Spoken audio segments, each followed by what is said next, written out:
Welcome back to the channel, guys. So we're going to dive into another tuning video today. So I've upgraded the laptop. Laptop should be good to screen record at 4K. HPtuners software looks kind of iffy on 4K, but that's okay. We'll make sure we've got good data. We're going to try to make sure that our data logs are coming in at a good rate of speed to where I can actually do legitimate tuning while also screen recording. But anyways, let's dive into today's video. So right behind me, I've got a 2017 Corvette Grand Sport. This car is a road race car, as you can see by the numbers on the side of it. It's cammed, manual 7-speed transmission LT1 car. Customer complains of poor drivability, especially when cold. Wants to just make sure the tune-up is safe, and we'll see if we can make some gains on this thing. So let me go ahead on and bring you guys along with me, and let's look underneath the hood and see what all it's got done to it.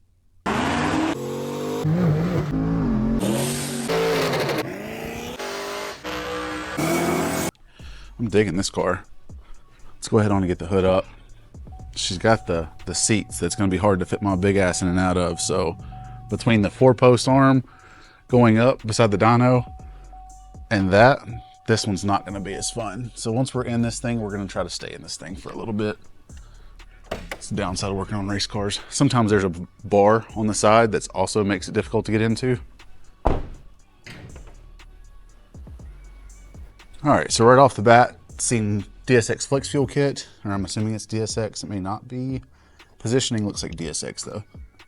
Spark plug wires look clear over here. Looks like we got a air aid, cold air intake. Hose looks good there. Now this shop actually brought the car in, just double checked everything for me, so I shouldn't have anything blatantly obvious standing out. Looks like stock throttle body, stock intake manifold. Got the oil change rag, nice. Hadn't seen that in a while. But everything looks good under here, so let's go ahead on and pull this tune file out and get to work. All right guys, well I guess this is going to be a test of the new laptop, so we'll see how this goes. VCM editor's up. Let's go ahead on and pull the file out of this car. First time HPtuners has been on this laptop with this interface. We'll see how it works. So obviously we're recording right now and we're recording in 4K. So we'll see if it slows down this laptop at all.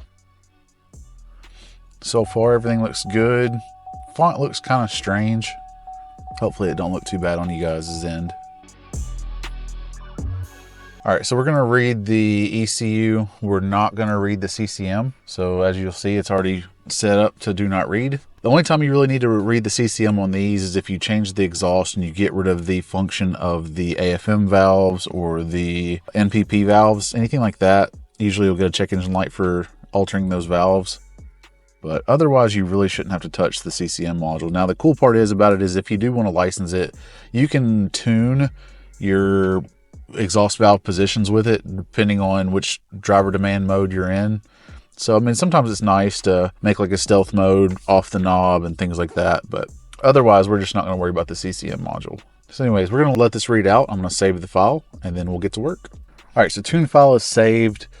So went ahead on and named it with the camshaft designation, which is the BTR 227-231 camshaft. A little bit older of a camshaft, so it doesn't traditionally make big power, but it does seem to work halfway decent. Got the compare file in the background of a stock car, so let's go ahead on and look at this tune file.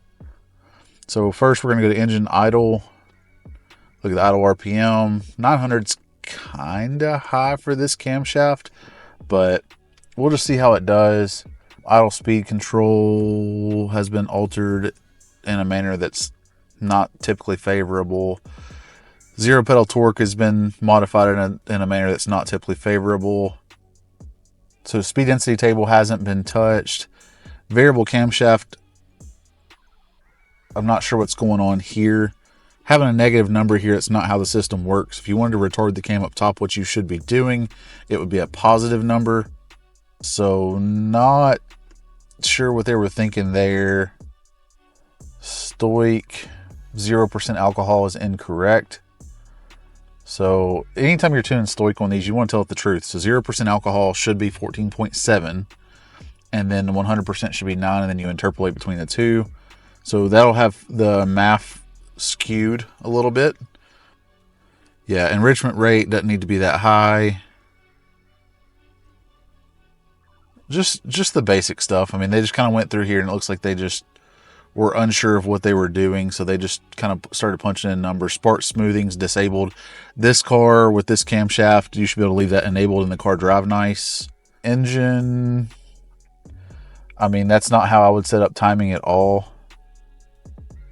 I also wouldn't put 5 degrees over top of 26, even on ethanol. That's going to be past NBT for this engine. Oh, and then they're throwing another 5 degrees here. So that's, what does that work out to? 36 degrees. So let's see. Hang on. Let me make sure I'm saying this right. So we have Flex Fuel Multi. They're using a 60% multiplier. So that would be a 6 degree increase because they have 5 here. They have 5 here. So 6 degrees over top of, we'll assume this engine's probably going to be in the 0.92 area. So up top 26.5. So yeah, we're talking 32.5 degrees up top on alcohol, which is insanely past NBT. This engine's probably, I mean, it may be okay with 29 degrees on ethanol, maybe 30 if it's happy, but with this camshaft and everything set up, I personally would guess that this engine's going to actually be happy around 27.5, 28 on ethanol, and probably like 22.5 to 23 on pump gas. So they're pretty far off there. They also got rid of the -2 degree retard at 212 degrees, which, yeah, I mean, they just kind of went through here and just did what they thought they knew, and it's just not, it's not right. Oh, knock sensors are completely disabled. So they can't pull any timing whatsoever. So if it's unhappy on the road course, it's just living life. It's what it's doing. So anyways, torque model, air mass. Yeah, I just don't think this is going to be in the ballpark either for this camshaft. Either way, we got a lot of work to do. So let's just double check peak torque, make sure they didn't max it out. They didn't, but they added 100 foot-pounds of torque, and this, honestly, a stock table would probably be okay here on pump gas, and then it may one extra 20 or 30 foot-pounds under E85. So that table's off. Driver demand, let's see if they did anything radical here. Nope. So, okay, yeah, so we're basically just undoing everything that they did, and we're starting from scratch. So I'm going to go ahead on and set this table back to stock. If you haven't seen how I do this, the down and dirty way of doing this is, since we have a stock file that we know is stock in the background, because I'm the one that pulled that read file out of the car, we're going to go to compare. We're going to go to view compare log. And what we're going to do is you have a couple different options here. You can, like where idle's at, you can right click and just hit copy over selected differences. And what that's going to do is it's going to copy everything in that idle tab. So if we do that, you'll notice how the idle tab went away. That just is a partial change. Now, again, I'm wanting to put the engine side back completely to stock. So I'm going to go ahead and just click the engine tab and copy over selected differences. I'm going to go ahead and do the same with the misfire. Some of this stuff, it may have been changed in an operating system revision from GM. So we're going to leave most of that alone, but I'm going to double check it. Fans, let me check the fans real quick. Make sure I don't have the fans doing something crazy. Yeah, they just lowered them slightly. I'm going to go ahead and put the fans back to stock as well. Let's get down here to fans. Fuel system. What did they change under here? Let's see. Fuel pressure. Okay, well, they at least did turn up that. So maybe injector pulse is somewhat decent. I don't know why they moved this pump pressure up like that. This thing has an LT1 pump in it. So unless no, yeah, it's, I'm going to double check the paperwork, see if we have an LT1 pump. I believe we have LT1 pump, LT1 injectors, so that should be fine. I'm going to go ahead and put this fuel pressure back to stock because we probably aren't going to need 20 megapascal. We're probably only going to need like 17.5 or so. See it all the way down. Yeah, it did. Diagnostics disabled still. Okay. Yeah, so we're going to go through and make some more changes. So I'm going to go ahead on and save this file. Save as. I'm going to just call it back to stock-ish.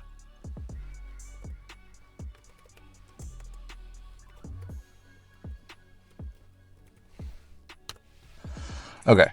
So first thing we're going to do, we're going to go ahead on and make sure DOD is disabled still, and it is. Base set point, let's go 227 camshaft. Honestly, we'll go right back to the 900 where it was at for now. I'm going to lower this more than likely, but I do know that the car idles at 900 halfway decent because the customer's been driving it like this for a while. Same thing with the rolling idle. We're going to add the 300 RPM here. Launch assist, I traditionally will add, but I only add in the areas it's populated. So we're going to add 300 here. We're going to add 300 here. So again, we're not trying to reinvent the wheel. We're just moving things up. So we're going to go ahead on. This is startup RPM. We're going to add 300 here. And now these cars do actually fully understand gear position. So we're going to do park neutral and we're going to do in gear as well. So we're just going to add the same 300 there. We're going to leave speed control stock, torque, idle speed control reserve. We're just going to do the simple, add 300 to the axis, and that's going to keep all the coast down stuff like factory. We're going to do the same thing with external load right here for 0 pedal torque. We're just going to move up the RPM 300. And that again, we'll keep everything like factory. We shouldn't have to touch that or the offset.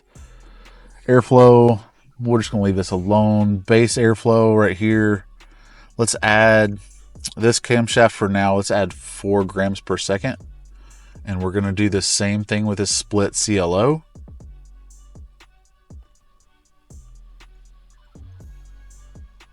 All right, cranking VE. For now, I'm just going to set this. Let's set this to 75%. Once the VE table is tuned, I'll tune that table as well. Sometimes they'll like it to where it's like, say, 65%. Because again, so this right here, I don't know if I've told you guys this or not. This number, what this represents is this is the percentage of VE at the maximum cylinder air mass. Whatever the VE table shows, roughly right there, which is going to be on this car, it's a P ratio based VE table. You're going to be at 1:0 P ratio. So where you're at 1:0 P ratio at 0 RPM, that part of the VVE table, or 400 RPM, whatever it shows. Again, I'm just telling you this stuff off my head. Obviously, this car is going to be a little bit different. But whatever that number shows on VVE is where it's going to start. That's a startup number. So if this whole table was 100%, it's 100% of that number for startup. If it's 75%, it's 75% of that for startup. Sometimes you have to get down in the 65% if you don't have a good VVE table in there yet. But anyways, for right now, we're going to start off with 75%. Now, some of these cars will, like, say 480 down, they may like 65% and maybe add 10% per 60 RPMs as we go down, to where, say, at 660, it may be at 100%. This table, you're just going to have to tune. So if you look at the axis, we've got manifold pressure here. So when we're starting up, where it's actually going to go right here, and I'm not sure how long it actually uses this table. So obviously, as you start it up, it's going to pull down. Does that make sense? So either way, we're going to start off at 75% right now. Hope I explained that, which again, as I get deeper into these videos, now that we have all the new stuff, and now it's winter time and I'm not riding motorcycles or on my boat, I'll do these videos and I'll start to get a little bit more intricate into all the little details. But anyways, dynamic air, we're going to leave alone for right now. Speed density, we're going to leave alone for right now. Variable camshaft, we're going to go ahead on and set this to none. We're not going to touch anything else. This camshaft should be locked out. I'm pretty sure this older camshaft is completely locked out. Like, what I'll do is I may activate it. Well, like, once I'm actually on the dyno, I may activate it and populate that table with it like 1 or 2 degrees and see if it actually moves. But I don't think it's going to. Under fuel, we're going to go ahead on and set up our stoic. So this should be 14.7 as we discussed earlier. Again, we want to tell this table the truth. The car with a flex fuel sensor, it understands when it's on 10% ethanol. So it's going to actually be, between these two numbers right here. It's going to do it on its own. So if this is set to 1410 and then this number's already skewed, you want your stoic point to reflect accuracy. That way your fuel trims aren't fighting you with the math. So everything else we're going to leave under there alone. Long-term field trims, I'm not sure why that didn't change. There we go. I forgot to cycle back. So whenever you do the copy over selected differences, sometimes if you don't see the differences, if you just go to the compare file and then go back, it'll change. So as you guys saw, this was like 401 and like -10. As soon as I did that, it changed. So what we're going to do is I'm going to disable long-term field trims. So you put that, I just always like to keep those numbers uniform just because I'm OCD like that. But this actually won't disable long-term field trims. Some guys will come through here and mess with this. All you got to do is go to min map and just move the map. This is basically, field trims are active over like a higher number than this. So anything over 20 kPa, the field trims are going to be active. So this car's in A, we'll just throw in a boosted number. We'll make it 200 kPa. And now long-term field trims are not going to be populated. One of the issues with these cars, especially as a stick shift, is when you clutch it in, when you're going down the road, short-term field trims a lot of times will go like, they'll go positive. They'll go like +25 or +36 or whatever they want to do. If you want to help to eliminate that under this LTFT idle cells threshold, just enable VSS, raise this up to a number that you're not going to be able to achieve. So I usually just put 250 over top of whatever number's there. I just like to be uniform on all the cars. Helps me notice when people use my tunes that shouldn't be using my tunes. There's specific numbers that I use that it helps me catch them.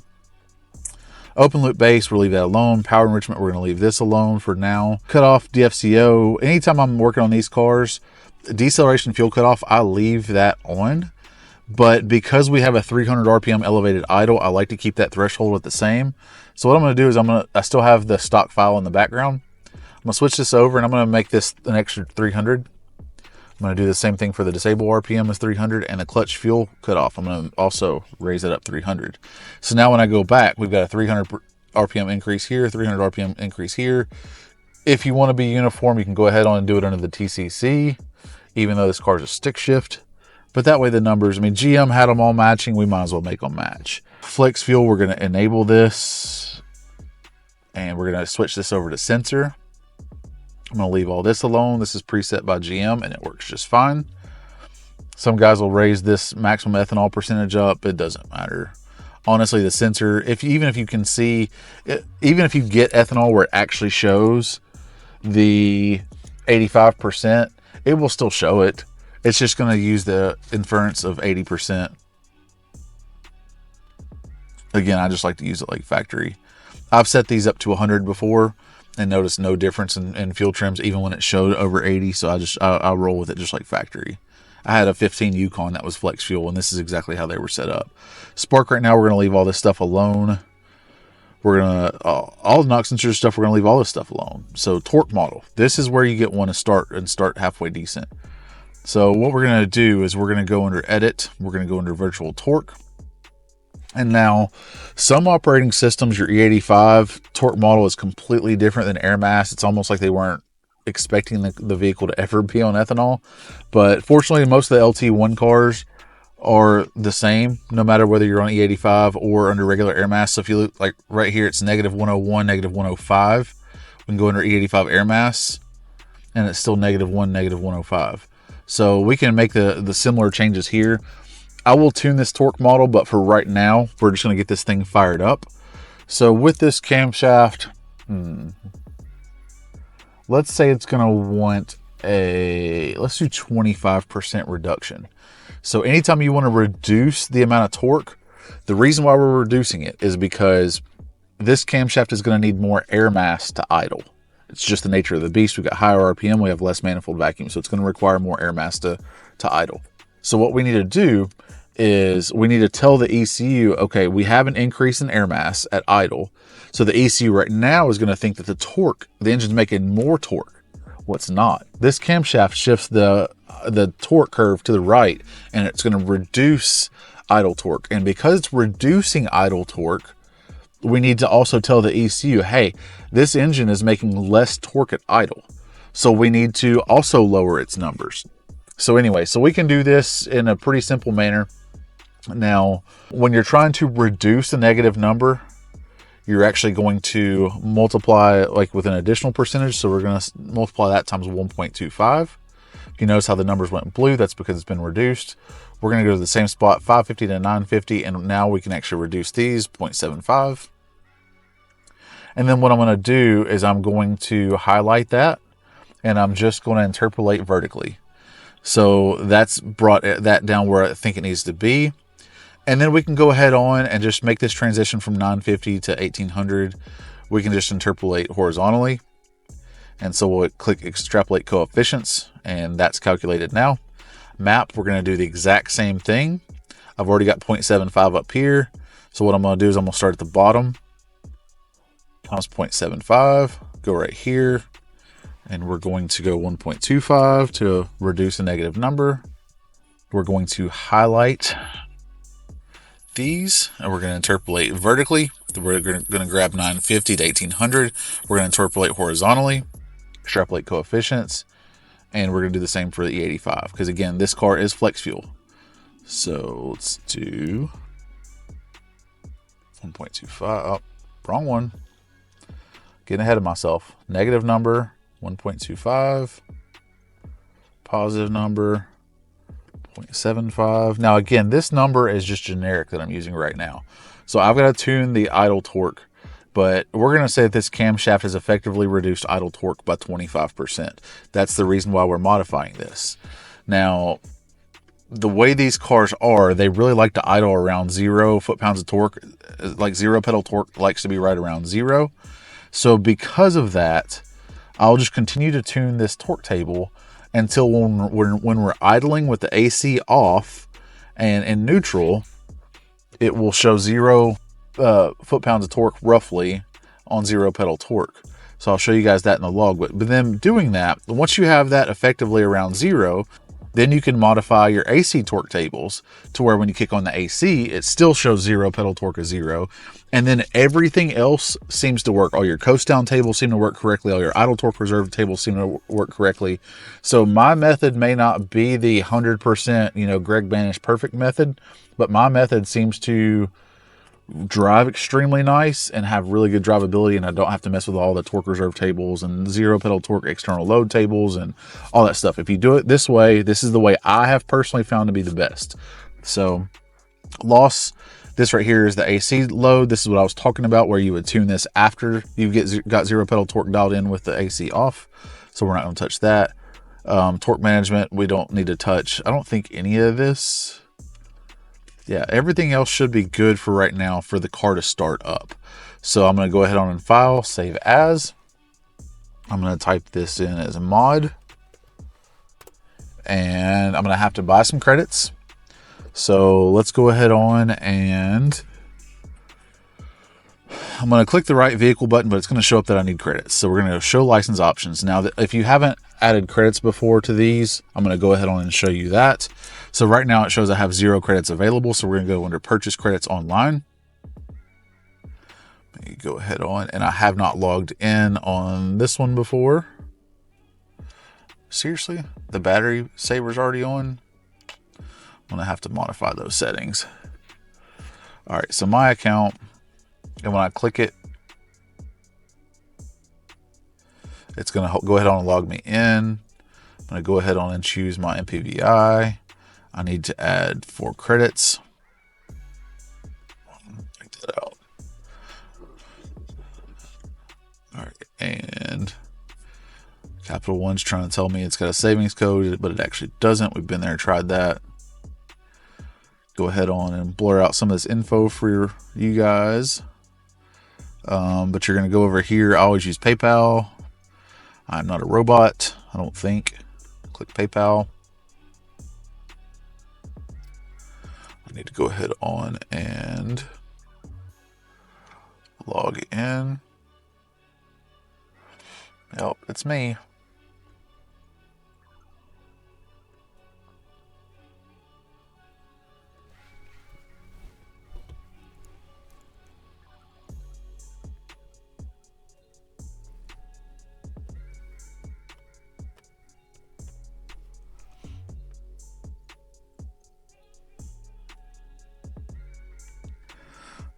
This on Sapphire.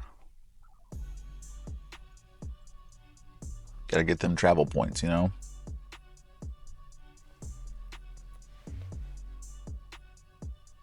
right, order's been received. So close this out. Cancel this. I'm going to go to help. I'm going to go to resync interface.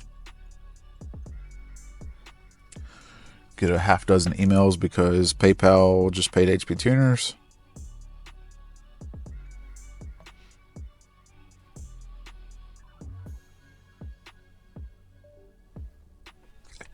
Four credits have been added.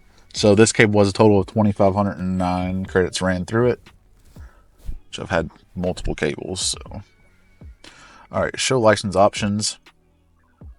Interface is connected. So we're going to license this ECU.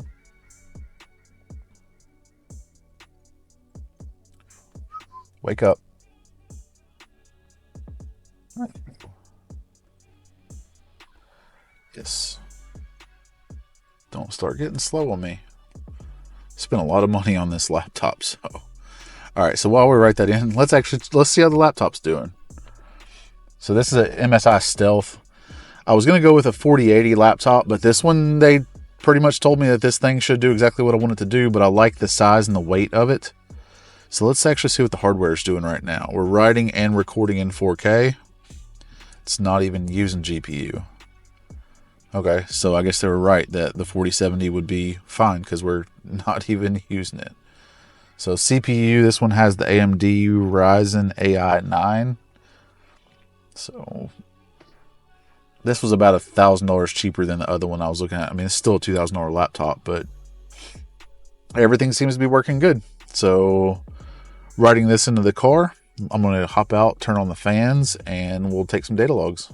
Hopefully they work out good. All right, tune file has been loaded in. Let's go ahead and start the car and get connected to it. Battery was actually a little weak on that one. May have left the ignition on a little bit too long. Either way though, we've got a rock solid start other than the low voltage. It's not hesitating, it's not acting up, and that's with a stock VE table on it right now. So we're going to go ahead on and start recording. Oh yeah, we've got much better data logs with the screen recording because again, we're recording the screen at 4K now. So right now you're going to notice the spark advance was negative and now it's swapped over to positive. That is in yesterday's video that I took on the, what car did I tune? I don't remember what car I was tuning. Oh, it was that 2011 Grand Sport. I said that there was one table specifically on essentially one application of GM platform where that table can't be disabled anymore. That's where the negative timing was coming from. It's not a huge deal though. It's just warming up the exhaust is all it's doing. But as we're sitting here right now, torque's looking decent. Car's got a bit of a rough idle. It's overshooting and undershooting spark pretty aggressively. I know a lot of you guys just love that. I personally don't really care for the chop. I like these things to idle more smoothly. So I'll show you guys how to make an adjustment there. You're probably not going to want to, but as you can see though right now, VE airflow, let me actually make this, I'm going to change the color of this one. Let's see, VE airflow. Now again, you can purchase these layouts from my website. I'll have the link below. But what this is basically doing is this is the dynamic airflow is the actual final calculation of fueling that the ECU is doing. And VE airflow is our VE table. So you can see right now we're pretty far off. So obviously even with dynamic airflow set to 4,000, we're still, you can tell what the MAF is doing versus dynamic airflow. The car is still 100% running on MAF. So we can go down here to my dynamic airflow versus VE air table, and you'll see that once again we're about 30% off, just like the car that I had, like that 2011 Corvette. So you'll start to see a pattern of a lot of these camshafts. Once you get up in the 220 plus duration on the intake side, that they like to be 25 or 30% less VE in the idle regions. So right now we're taking the data and just letting it idle. What is coolant temp right now? We're only at 118 degree coolant temp. So this number is actually going to be even farther off once we warm up. So, but zero pedal torque, you'll see what I was talking about, where right now we're hovering at roughly 0 foot-pounds. We're maybe averaging 6 or so, even when cold. So that 25% was basically on the money for this car. Now it's obviously it's not perfectly tuned yet, but we were right away in the ballpark. Short-term fuel trims are not active right now. We're just in open loop. Okay. Well, we found our first issue. Look, if you look right here, O2 voltage, bank 1, sensor 1 is completely pegged. So because this is completely pegged, now this 1.278, that's the max that these ECUs can read for O2 sensor millivolts. But that is basically showing full rich. And then we've got somewhat lean over here. So first, let's make sure that they plugged the O2 sensors in the right spot. So I'm going to stop this log right now. And I run into this a lot. A lot of people, they'll plug in the upstream sensors into the downstream plug. So first, let's check the downstream voltages. And we'll see what they show. They should show no activity whatsoever. And let's see here. So we got no activity. Okay. So you'll see bank 1 sensor 2, bank 1 or bank 2 sensor 2 both at 0.280. So this car either has a bad driver side upstream oxygen sensor, or the O2 sensor extension harness has been burned. So it doesn't necessarily stop us from tuning the car, but it's going to stop us from being able just to get it, you know, fine-tuned. So what I'm going to do is the exhaust on this car doesn't have an easily accessible wideband bung. So I'm probably just going to pull out bank 1 sensor 1 and put the wideband in there. And we're going to tune this car in an open loop. And that will get us covered for the most part. So what the shop will do is the shop will fix this bank 1 sensor 1. And then I'll double check my short-term fuel trims on the street and make sure everything else jives. But so this doesn't stop us from tuning the car. We're just only going to get probably 80% done today. So I'm also going to go into the shop and go in and tell them that it either needs a sensor or it needs an extension harness. And while I'm putting in the wideband, we'll look at that extension harness. But you'll see now that the car's starting to warm up. We're basically 40% off VVE versus MAF. So that's where our adjustments need to be made. So anyways, let's go ahead on, and I'm going to go tell the shop that they're probably going to need to order a oxygen sensor for this car. I'm going to stop this data log. Let's go and get the car up in the air, put the wideband in there.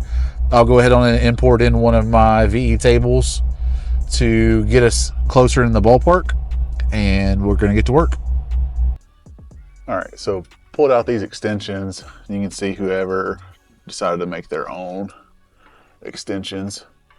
That one had melted on the loom, so I'm just going to unmount these extensions. I'm assuming this side is probably bad, so hopefully the shop here has an extension that we can just swap it out and call it good. I doubt the sensor is bad. This car's only got 18,000 miles on it. I mean, it's possible. We'll see if we can get this thing fixed. Well, went to pull the oxygen sensor out and it's stuck. It's stuck because something inside of it is broken, so it looks like it's going to need an oxygen sensor itself. And at this point, I don't even know if I can get this one out to put a wideband in, so we'll have to pull this one out to put a wideband in it. You gotta love it. All right, well, this is where we ended up at. So pulled off the belly pan, hoping there was a bung here or here. There's not. Best we can tell is this is some type of muffler that has been inserted. Obviously the car is a road race car. Looks like it's some type of collector muffler thing. I don't know. Sucks. The damn mufflers almost have to come off these cars to get the damn X pipe. I mean, you got it moved back. It's still in the way, it looks like. I mean, I didn't pry it like all the way. I mean, I can push it just a little bit more, but it's gonna. Oh, it just slid a shitload. Yeah. So whatever. And I really didn't pry on it that hard. So it is. It's like a silencer. Yeah. Something they got shoved right here in the end of this collector. I bet it ain't 2 inches long. Yeah, and so when he was beating on it. Yeah, it probably blew it this way. Yeah. And hit the oxygen sensor. Yeah. Huh. Okay, well, I guess we need to figure out either if they need to come down. Because that one's pushed out a little bit, but not as bad. Yeah, that one's not as bad. Yeah, the freaking mufflers damn near have to come off these cars to get the X pipe off. Yeah, but I feel like that's aftermarket though. I feel like Texas Speed wouldn't have put that on there. I think that's something that they added. Oh, probably. They probably had a buddy that said this works good on his car. Well, NCM has a decibel. A drone Okay. meter or whatever. Well, but I don't want a chance putting a wideband in on either side and then doing a pull and then it's wideband, or customer wants to pull whatever that is out and then that's going to change the tune-up. So when you have a restriction right here at the header, if that is a restriction, which I'm not sure if it is or isn't, but this is going to be a place to where if you pull that out, there could be a 6, 7, 8% difference of fueling right here. Back in the back, it's not as big of a deal, but right here will drastically change fueling. So we're basically going to abort mission. I'm going to try to convince them that if those are mufflers, to go in and pull those out, because one thing I don't understand is the MPP valves are disconnected. With the CCM module, you can actually tune the MPP valve. So my thought, which, you know, I don't tune a lot of road race cars anymore. I used to tune a lot of C5 road race cars, but haven't tuned that many C7 road race cars. But my theory is if we get on Amazon or somewhere and buy a decent mic, that I could actually tune the exhaust valves to be, you know, partially open in track mode. So let me get up here and show you. So they disconnected the NPP valves, but right now they're open. So my thought is, okay, we're on the dyno. Say I close that valve 30% and we meet the decibel rating. We can also look to see how much power that takes away, which it shouldn't be too terribly drastic. You know, maybe 5, 6 horsepower, I would assume. Haven't ever tried to move the positioning on those to determine how much power difference there is, but there's got to be more power taken away by the mufflers that's in those collectors than what there would be at the valves back here. So that's my thought, is have the guys drop the X pipe and pull those little muffler things out, if that's what they are, which like I said, I'm assuming they are. Pull those things out and then tune the MPP valves. So that's the theory. So basically that's where we're at right now on the car. But so we're going to end it off right there. I would love to have tuned this car today, at least got the dyno stuff done. But again, if they're going to be changing up something at the collector, it is going to drastically alter fueling. Also with the restriction at the collector, the car is probably going to be a little bit more sensitive to knock, even on E85, which E85 it's one of those things where it's almost hard to make it knock. But man, from the look of what I'm seeing in the camera, those things look restrictive. So we're going to talk to the customer, find out. Obviously, we know it needs for sure one or both oxygen sensors. It needs something done with whatever's inside those collectors. But it would be cool. I mean, I think that'd be a cool video that we could do, is if we can actually tune the CCM module to control the valves to get below the decibel rating for NCM Raceway or whatever other track he's going to. I believe the decibel threshold is 95. Have to ask the customer to find out for sure. But to me, why not use the technology? You know, we could literally have it to where when you roll it in a track mode, it automatically closes the valves however much we need. I think that'd be cool, and I think it'd be cool to see on video how much the little changes, you know, making the exhaust valve. But that's the video for today. Fortunately, we got to see some live data logs. The new laptop is working good. So we'll see what I come up with next. But I'm going to keep these videos going, and I'm going to keep updating my hardware. That way it make the videos that much better. But anyways, guys, appreciate it. See you on the next one.